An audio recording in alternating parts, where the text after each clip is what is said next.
Hey, what's up YouTube? OpTic is here bringing you another video, and today we're going to be talking about some pool play predictions for the upcoming MLG Columbus Pro Circuit Open Gears of War $300,000 tournament, whatever you want to call it. Everybody knows it. We're going to talk about different groups in the championship bracket and kind of my predictions on how those groups are going to go. This video isn't pre-planned at all, so I might kind of go off on tangents a few times, but you know, all I'm trying to do is explain my thoughts. So let's go ahead and get into this.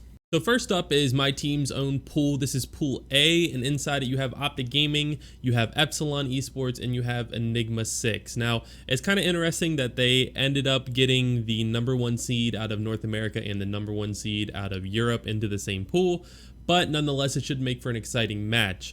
E6 is a very strong team. They've gotten a lot better since the Invitational, so their 7th, 8th finish at the Invitational, you can't really hold them to that kind of performance. I don't think that was them. I don't think that was who they are as a team. And Epsilon is kind of an unknown. Yes, they're doing really well in Europe, but we haven't really seen them in international play. And, you know, this is a brand new game, so they could be a team that upsets, or they could be a team that, you know, might fall short of what others have for expectations to them. So I think this is going to be a pretty interesting group. It's going to tell a lot about kind of how the international scene works, especially having #1 EU and #1 NA. But I am going to say that I'm going to say that we are going to come out of this group. I'm going to say undefeated.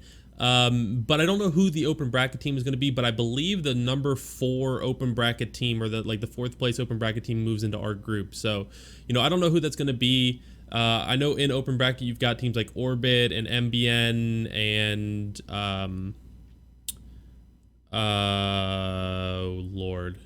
Orbit, MBN, Energy, and there's some other top teams in the open bracket, so they could, you know, make their way up, and one of them could end up in our pool, and that could change things up. But I think that we are going to be the #1 team coming out of this group, and I think the 2nd place team probably won't be an open bracket team unless it's Energy and they come out of the pool, you know, like the open bracket pretty hot. I think they could take maybe the #2 spot, but other than that, I'm probably going to give it to... I don't know who to give it to. Here's the issue with this matchup, right? We don't know a whole lot about Epsilon. We've scrimmed both of them. We've played both of them. And I would say, based on those results, they're semi-equal, but I would give the edge a little bit to E6. I think E6 plays a little bit smarter. So I'm going to give the 2nd place to E6. And that's how I'm going to say that pool works out. With us and E6 moving out as the #1 and 2, and then Epsilon and whoever the open bracket team coming out of it into the losers bracket of the next round. All right, so here we got Pool B, which is Team Revenge, Supremacy from Europe, they're the #2 seed, and Bot Empire, which is the new team featuring Soto, Kraz, Excel, Speedy, and Fragout. So pretty good team on paper, and they have been doing fairly well in scrims and in online tournaments. And, you know, you've got ex-members of X and X-Envy and X-Energy. So you've got like kind of like a lot of, I don't want to say this disrespectfully, but misfits basically coming together and making a cohesive unit that could, you know, cause upsets. I do think that the 2 North American teams are probably the stronger teams in this group. And I could be biased. I have not seen much of Supremacy.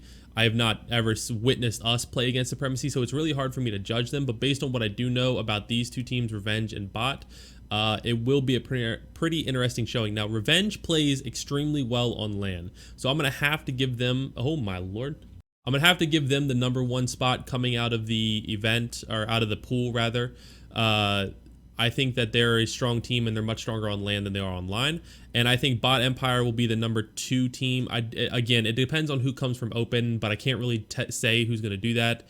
This should be the #3 team coming from Open. Again, if one of those Open teams is like Energy coming into this, then I could see Energy taking one of those spots. But I'm going to say Revenge is going to win out this group, and Bot is going to take a pretty close 2nd, and that matchup could be pretty close. The issue is I believe this is Speedy and Fragout's first like big event. So, you know, Excels and Soto are going to have the experience. Crash sort of has the experience. He did fill in for Infinity when we played the, you know, promotional match.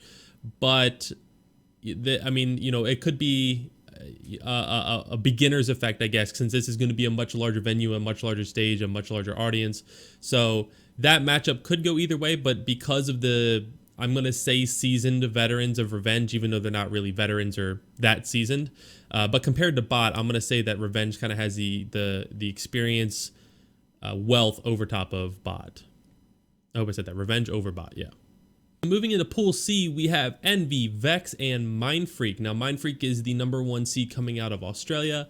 Vex is the team featuring Abolish and Perpsy and Shock, I think, and then Strangulate and Phenomenon. I think that's their roster.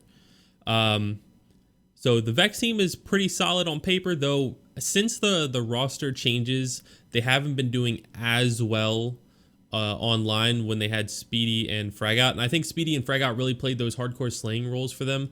And the attitude issue was, you know, obviously apparent. And I think that caused them to make the changes that they made. Ben and Phenomenon are great pickups. Issue is, I don't think that's the same slaying power. Phenomenon, maybe. I think Ben plays more of a team captain and a support role than a straight out slayer role. And I could be wrong, but that's just kind of my impression. So I don't know if the team is as good as Old Vex, but it's certainly a good team.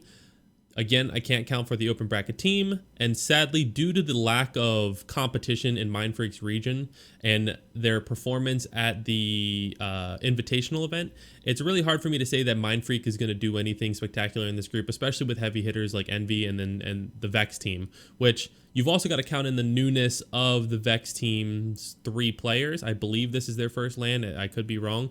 Whereas Strangulate and Phenomenon at least have some experience. So it'll really kind of, you know, we'll see how that plays an effect on this, but I'm going to have to give the #1 seed out of this group to Envy. Why do I keep making this ridiculous? #1 seed in this group is Envy. #2 is Vex, and I think that's pretty straightforward. I think that's what everybody's expecting. All right, last but not least, we have the relative group of death, aka group Pool D. You've got E United, Splice, and Enix. And for those of you who don't know who Enix is, that is the roster that is made up of Zato, Birdie, Nasty, Rushies, and Strafey, which is a very good roster on paper. They've been doing well online. This will be Birdie's first event, and he has had some issues with showing up to events in the past. I probably shouldn't say that. This will be Birdie's first event. Nasty obviously has experience. Rushies and Strafeys have experience from Lethal. Risato has experience. So it's a pretty good roster on paper with only 1 new player. United, we obviously all know who they are. And then Splice has been doing really well online, actually. In scrims and stuff, they've been playing exceptionally well. And they've changed up how they played since the Invitational. So they definitely have more dynamics and diverse play, which is exciting to see out of their team, but they still kind of keep that same style of, you know, aggression and in your face. So this group is really hard to call, but I think if I'm going to have to call it, I'm going to have to give it to, damn. It's definitely, from, in my opinion, and they've also got the #1 seed coming out of open bracket, so we got to keep that in mind, but I don't know if any of the open bracket teams really match up to the same caliber as E United and Splice. It really just depends on who shows up. There's 2 different E United teams. There's the E United team that plays really well, and then there's the E United team that's tilted. And if the E United team gets tilted, like if they took a loss to Enix or even Splice, they could get caught off guard and take a loss to one of the other teams as well. So, you know, it really depends who shows up. And same with Splice. Like, Splice isn't really as emotional, but Splice is very hit or miss. They either play really well or not. So I kind of want to give it to Splice because I think they're really good, but I'm going to have to go with E United as the #1 seed. And then I'm going to give Splice the #2 seed coming out of the group because I do think Splice is a really strong team. And I think that matchup between those two is going to be really close. So that all depends. And again, there's a lot of emotions that ride on the United team. So that could change. And And the wild card is really Enix, with Birdie not being to an event before. It's going to be interesting to see if they perform the same way on LAN as they do online. We all know Jake becomes a god on LAN, so it could be really interesting to see how that team does and how they show up. So those are going to be my predictions for these groups. I'm going to have obviously OpTic and E6 progressing out of Group A. I'm going to have Lethal and Bot progressing out of Group B. I'm going to have Envy and Vex progressing out of Group C, and E United and Splice progressing out of Group D. This could obviously change and is tentative based on the open brackets, but there's no way for us to know or predict that. So if you guys enjoyed this video, make sure to leave a thumbs up and let me know in the comments down below what teams you're expecting to take number 1 and number 2 seeds coming out of these groups. I hope you guys enjoyed the video. Make sure to click the subscribe button down below for more content, especially coming up into this MLG Columbus weekend. And I will see you all in the next video.